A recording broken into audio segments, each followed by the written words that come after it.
قوليلي بتحس بإيه أول ما يجي وقت تغيير الهدوم من الصيفي للشتوي ومن الشتوي للصيفي؟ اكتبيلي في التعليقات. الموضوع يبان بسيط لكن هو عند ناس كتير مش بسيط خالص، بيبقى يوم كامل من التوتر والفوضى والتعب، وفي الآخر بتطلع منه تعبانة وتحس إنه كان عقاب، وده لأن الطريقة اللي كتير منا اتعود عليها مفيهاش نظام ولا تخطيط.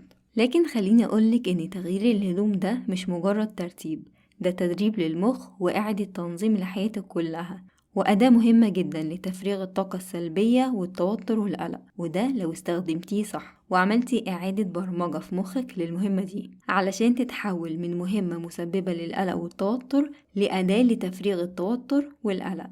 تعالي نشوف ازاي. نبدأ من الأول خالص. ليه بنشيل هم تغيير الهدوم؟ رقم 1، التجربة السيئة المتكررة. كل مرة تيجي تغيري الهدوم تلاقي نفس السيناريو، دولاب مفتوح، هدوم على السرير وهدوم على الأرض، شنط نصها فاضي، رمي كتير من غير تنظيم، وشوية تسيبي كل الهدوم على السرير وتقيسي لبس كان مركون عندك أو لبس صغر عليكي وتزعلي إنه خلاص مش مقاسك، وبعدين توصلي لمرحلة الأسوأ، أنا مش قادرة خلاص هكمل بكرة. فالعقل بيسجل التجربة دي على إنها مهمة صعبة، فتغيير الهدوم بالنسبة له بقى يساوي تعب وفوضى وصداع. فكل سنة أول ما تفكري في المهمة دي بتحسي بضيق ورفض وتفضلي شايلة همها، ومن هنا بيجي التسويف.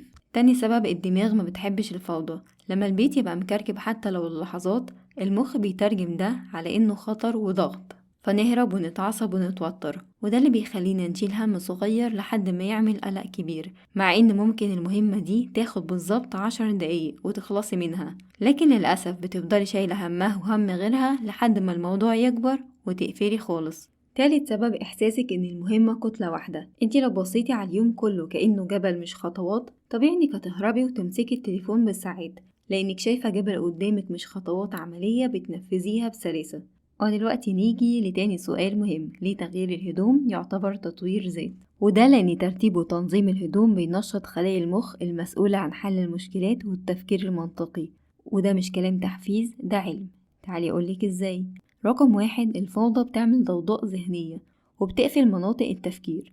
لما المكان بيبقى مكركب المخ بيتلخبط، لأن العين بتشوف معلومات كتيرة جدا في نفس الوقت، وده بيضغط على الجزء المسؤول عن الانتباه واتخاذ القرار والإدارة التنفيذية، وده بيفسر انت ليه أوقات كتير الدنيا بتبقى مكركبة حواليكي وبدل ما تعمليها تهربي وتمسكي التليفون بالساعات. علشان كده التنظيم أول بأول بيحل المشكلة دي.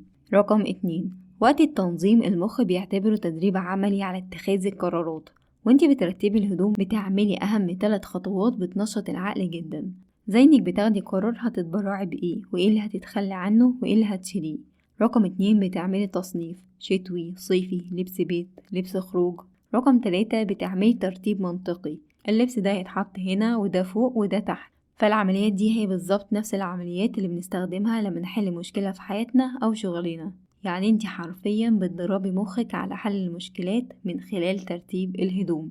غير ان عملية الفرز والتصنيف والترتيب دي اللي بنستخدمها مع الأطفال لتنشيط خلايا المخ عندهم وزيادة الوصلات العصبية في المخ، زي أنشطة تصنيف الألوان وتركيب البازل والترتيب من الصغير للكبير والعكس. فالعمليات دي مخ الكبار كمان بيحتاجها علشان تنشط الوصلات العصبية بين خلايا المخ وترجع تشتغل من تاني، لأن في حاجة خطيرة جدا، إن الوصلات العصبية دي اللي مش بتستخدميها بتفضل صامتة، وعلشان الوصلات العصبية دي تشتغل تاني وتقوم بدورها لازم تنشطيها. فالمناسب لينا دلوقتي ككبار إن احنا مش هنروح نعمل أنشطة الأطفال ونفصل ألوان عن بعض أو نلعب بازل، ولو إنها على فكرة لو عملتيها هتستمتعي وتأدي الغرض، فلو عندك أطفال صغيرين اعمليها معاهم. المهم المناسب لينا دلوقتي انك تخلي ترتيب الهدوم وتصنيفها تبقى زي اللعبة بالنسبة لك. ولو عندك اي مشكلة مضايقاكي ومش عارفة تفكري فيها كويس وتاخدي قرار، فكري فيها وانتي بترتبي الهدوم واحدة واحدة، هتلاقي نفسك وصلتي لقرار يريحك. رقم 4، في نقطة مهمة جدا محدش بيقولها، المخ عنده مسار عصبي العلماء بيسموه تاسك سيكوانسينج، وهو مسار تسلسل المهام. المسار ده مسؤول إن أي مهمة نعملها نمشي بخطوات واضحة، نبدأ ونكمل ونوصل للنهاية من غير ما نضيع. والمفاجأة إن ترتيب الهدوم من أكتر المهام اللي بتنشط المسار ده، فانتي لما تطلعي الهدوم الأول وبعدين تفرزي وبعدها تطبقي وترتبي، انتي كده مش بتعملي شغل بيت وبس، ده انتي بتدي مخك تدريب مباشر على تنظيم الأفكار وحل المشكلات، وانك تعرفي تعملي المهمة خطوة ورا خطوة من غير ما تتشتتي. المسار ده هو نفس الجزء اللي بنستخدمه لما نيجي ناخد قرار مهم أو نرتب أولوياتنا، أو حتى لما نيجي نهدي القلق اللي جوانا. علشان كده لما تهتم بالترتيب مش بس بيتك اللي بيتنظم، ده مخك نفسه اللي بيتنظم وبيشتغل بطريقة أهدى وأوضح، وقراراتك بتبقى أذكى وأسرع. رقم 4، التنظيم بيقلل الهرمونات اللي بتخنق التفكير. الفوضى والكركبة بترفع هرمون الكورتيزول اللي هو هرمون التوتر. لما هرمون التوتر ده يعلى، القدرة على التفكير المنطقي بتقل بنسبة كبيرة. فلما تبدأي بترتيب الهدوم المخ بيحس بالسيطرة، فهرمون التوتر بيقل. رقم 5، ترتيب الهدوم بيدي المخ فيدباك فوري انه ناجح، وبيفرز هرمون الدوبامين اللي بيعلى بعد اي انجاز، والمخ بيحب يشوف اي نتيجة سريعة. فلما بتخلصي رف واحد بس شكله بيفرق كتير وبتحسي براحة، فالمخ يستقبل رسالة انا قدرت اغير حاجة، وده بينشط نظام المكافأة اللي بيخلي المخ يركز اكتر وينتج اكتر. ففي علم النفس العقل بيريح ويهدى لما يشوف نظام وترتيب، والفوضى بتبعت رسالة للمخ ان في حاجة غلط، لكن الترتيب بيقول للمخ اطمن الدنيا تحت السيطرة. علشان كده بعد ما ترتبي أي ركن بتحسي فورا براحة نفسية حتى لو كان التعب كبير. وتغيير الهدوم من الفوضى للنظام ده بالنسبة للعقل انتقال من ضغط لراحة، فهو مش ترتيب هدوم، ده تنظيف لمستوى التوتر الداخلي. ودلوقتي قبل ما نبدأ الخطوات العملية، في قاعدة أساسية في التنظيف هتمشي عليها، وهو إنك هتبدأي تنظيف من بره لجوه. يعني تنضفي الأوضة الأول وبعدها الدولاب أو الأدراج. والسبب هو انك لو تعبتي او ما قدرتيش تكملي للاخر هتلاقي الاوضه كلها مكركبه حواليكي وهتبقى كارثه. الاوضه كلها مش منظمه اصلا من الاول، وطلعتي شنط وفتحتيها وفتحتي دولاب ورميتي هدوم على الارض وهدوم على السرير، والموضوع هيكبر قوي، مش هتعرفي تلمي ايه ولا ايه، وهتبقى تجربه وخبره سيئه جدا. انما لو بدأتي والأوضة اصلا نظيفة ومرتبة، وبدأتي بشنطة واحدة تفضيها ورف واحد تعمليه، فانتي حتى لو ما قدرتيش تكملي النهاردة خلاص هتقفلي الشنطة، وتبقى النتيجة ان الأوضة اصلا نظيفة وجزء كمان من الدولاب اترتب، فالموضوع هيبقى سهل كتير، وحتى لما تيجي تكملي هتكملي بسهولة. كده انا خلصت جزء الشرح، هبدأ في الخطوات العملية من غير كلام كتير علشان يترتب في مخك بالظبط. ركزي واسمعي الجزء ده 2-3 علشان لما تيجي تنفذي الخطوات تلاقي نفسك بتعمليها بطريقة تلقائية، والخطوة تيجي ورا التانية. الخطوة الأولى قبلها بيوم جهزي أكل يكفي يومين. الخطوة التانية نضفي الأوضة كويس ورتبيها.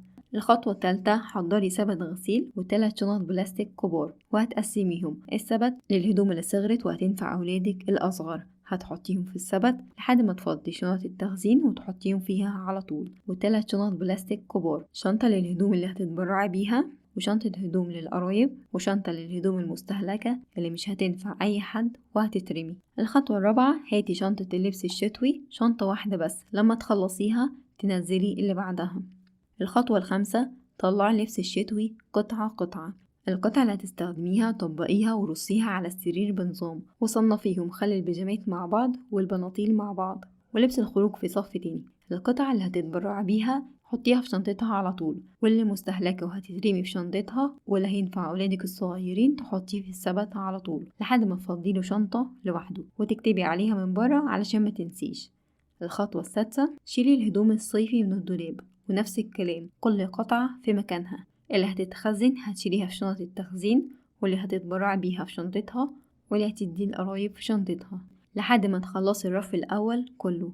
الخطوة السابعة خدي الهدوم الشتوي المتطبقة على السرير وحطيها في رف الدولاب، هتحطي هدوم الخروج من ورا وهدوم البيت قدام، كل جزء على حسب رصته.